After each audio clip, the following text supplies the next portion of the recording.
కెనడాలో జాతర అని చెప్పి ఈ పిల్లేంటో చైనీస్ డ్రాగన్ చూపిస్తుంది అని అనుకుంటున్నారా?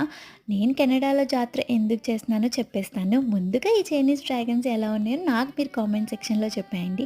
నాకైతే బాగా నచ్చినాయి. ఈ చిన్ని డ్రాగన్ వచ్చి $10 అంట.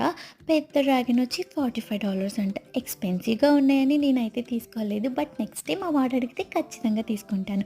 అసలు ఈ కెనడా డే ఎందుకు చేస్తున్నారు? ఎప్పుడు చేస్తారంటే జూలై 1న చేస్తారు. మనకి ఇండిపెండెన్స్ డే ఎట్లానో వీళ్ళకి కూడా కెనడా డే అట్లా అనమాట. సో, చాలా స్టాల్స్ ఉన్నాయి. అన్ని క్యూట్ థింగ్స్ చాలా బాగున్నాయి. బట్ అన్నీ తీసుకోవాలనిపించింది కానీ చాలా ఎక్స్‌పెన్సివ్స్ ఉన్నాయి. ఎట్లా తీసుకుంటాం? అందుకని ఏమీ తీసుకోలేదు. బట్ నెక్స్ట్ స్టెప్ ఏదైనా ఒకటి తీసుకుంటా. బట్ మా వాడు ఎన్ని తీసుకున్నాడో చెప్పానా? బ్యాగ్ తీసుకున్నాడు, స్పెట్స్ తీసుకున్నాడు, బెలూన్ తీసుకున్నాడు, ఫేస్ పెయింటింగ్ తీసుకున్నాడు. ఇవే కాదు ఇంకా చాలా ఉన్నాయి. పార్ట్ 2 పెట్టేస్తా. Please subscribe.